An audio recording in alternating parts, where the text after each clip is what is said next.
J'ai vu une question de Monsieur Thomas Porte, Monsieur le député de Seine-Saint-Denis. Vous avez la parole. Pardon, excusez-moi. Merci, Monsieur le Président.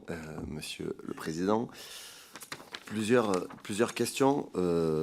D'abord, vous avez évoqué au départ votre regard un peu étonné sur cette procédure de discontinuité, notamment le fait qu'on oblige Fret SNCF à céder 23 flux parmi les plus rentables de son activité. Est-ce que vous pouvez confirmer ce que vous avez dit, c'est-à-dire une inquiétude sur le fait que cette procédure de discontinuité pourrait se traduire dans les prochains mois par un transfert de camions sur la route et non pas sur le rail, puisque c'est quand même un des objectifs qui aujourd'hui nous anime, c'est évidemment d'avoir un grand service public ferroviaire de marchandises et voyageurs, mais d'éviter qu'il y ait un report modal inversé qui se traduise par des camions sur la route. Deuxième question, au cœur du débat, il est reproché au groupe SNCF d'avoir épongé les dettes de la filiale de Fret SNCF. Est-ce que c'est une pratique qui est aussi courante dans les autres pays européens ou est-ce que c'est une spécificité française? Deuxième question, on parle beaucoup d'aide publique sur le réseau du fret en France. Est-ce que vous avez connaissance, de par votre passage à la tête de la SNCF, est-ce qu'il y a eu des aides publiques dans d'autres pays avant que la France n'aide Fret SNCF? Et enfin, dernière question, est-ce qu'on n'est pas aussi arrivé à un moment où finalement on paie la stratégie, ça a été évoqué tout à l'heure, du tout TGV au détriment du fret?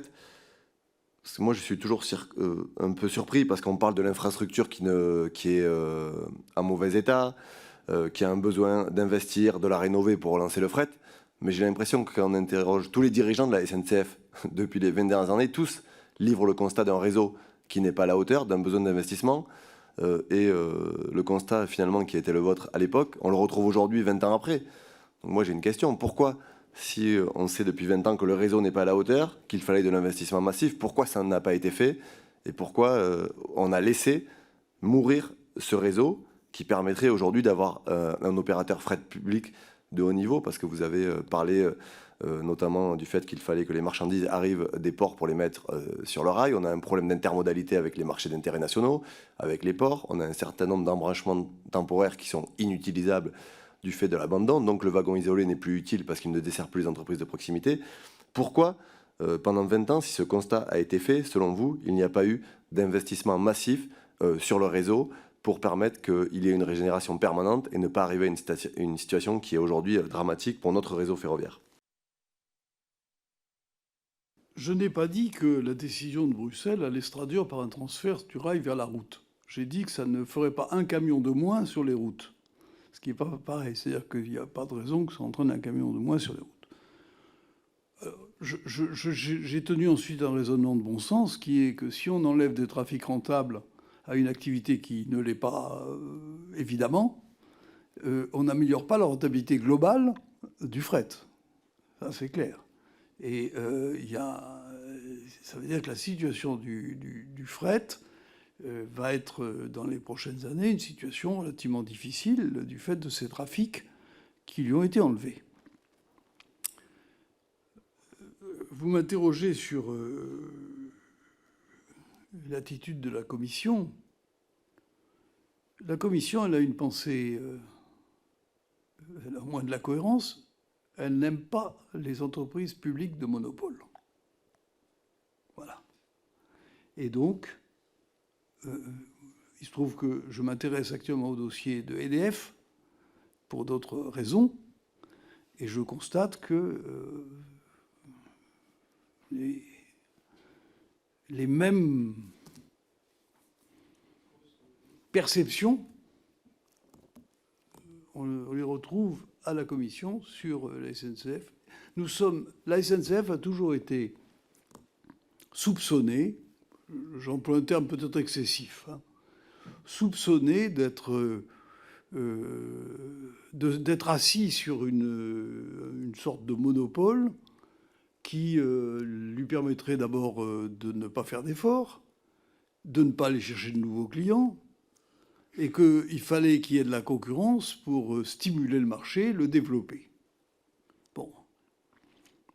je demande à voir quel a été le résultat depuis 10 ou 15 ans sur le fret en France.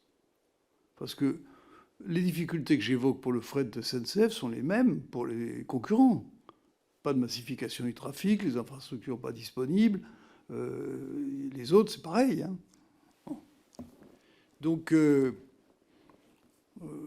on a une difficulté de débat avec Bruxelles, plus globale. Hein. Je parle comme citoyen, là, pas comme ancien président de la SNCF. On a une difficulté plus globale à discuter avec Bruxelles sur les entreprises qui étaient en position de monopole. Ce monopole avait certainement des inconvénients. Moi, je ne suis pas, encore une fois, je suis pas opposé à l'ouverture de la concurrence du fret, mais je veux en voir les résultats dans la croissance du trafic. Je pourrais dire pour l'électricité que je voudrais bien voir les résultats dans le prix de l'électricité. Oui, bon. Donc, bon, voilà. Alors, est-ce que c'est... les Allemands qui ont un opérateur très puissant qui est la Deutsche Bahn ont su peut-être mieux gesticuler à Bruxelles que nous pour présenter les choses de manière plus acceptable. Ils sont ouverts à la concurrence plus tôt. Ils ont volontairement laissé filer des trafics. Enfin, ils ont laissé filer des trafics, volontairement est peut-être un terme excessif, mais ils ont laissé filer des trafics. Donc ils ont été un peu moins dans le collimateur. J'ai compris qu'ils y revenaient, mais bon, on verra. Quant aux autres pays, il y a très peu de fret dans les autres pays. Les pays où il y a du fret, c'est la France, c'était la France, l'Allemagne, Belgique, Pays-Bas, l'Espagne, il y en a très peu, très très peu. Le trafic camion essentiellement, l'Italie également, très peu de trafic fret, donc c'est pas des pays sur lesquels qui soient significatifs pour nous. Y a-t-il eu des aides publiques en Allemagne ? Je n'en suis pas, je n'en ai pas la confirmation. Ce que je sais, c'est que l'Allemagne a des points de massification de trafic extrêmement significatifs. Que ce soit l'usine de Volkswagen à Wolfsburg, que ce soit Duisburg et toute la sidérurgie allemande qui est regroupée, et que ce soit le port de Hambourg ou de Brême, ou, comme je le disais, le port de Rotterdam. Donc ils sont des lieux de massification de trafic que nous n'avons pas. Les ports français sont des petits ports, entre guillemets, comparés aux ports du Nord, pour de multiples raisons sur lesquelles je n'ai pas d'expertise, mais... et ces lieux de massification ont aidé la Deutsche Bahn à faire face, puis peut-être qu'ils se sont mieux débrouillés que nous aussi. Moi, je ne veux pas du tout dire qu'on s'est très bien débrouillé. Quand le résultat n'est pas bon, il faut quand même accepter de prendre une partie de la responsabilité sur son dos. Peut-être que nous avons été trop lents à réagir, et peut-être que nous n'avons pas montré la capacité à nous adapter, la souplesse qui aurait été nécessaire pour nous adapter à une situation nouvelle. Sur le TGV, moi je suis clair. S'il n'y avait pas le TGV, il n'y aurait plus de SNCF. C'est le TGV qui a sauvé la SNCF. Il ne faut pas se raconter d'histoire. Donc moi, les attaques contre le TGV, j'aime beaucoup, mais je crois qu'il faut être conscient de l'enjeu qu'il y avait derrière. C'est une chose dont je suis fier et dont je pense qu'il faut que les Français soient fiers. Peut-être que maintenant que le pays est assez bien équipé, il faut aller vers, comme le fait le gouvernement actuel, en déplaçant de l'argent sur le réseau classique. Mais je ne voudrais pas qu'on jette le bébé avec l'eau du bain et qu'on dise que le TGV a tué le fret ou le TER ou l'intercité. Parce que sans le TGV, il n'y aurait plus de fret, il n'y aurait plus d'intercité. Merci, Monsieur le Président. Madame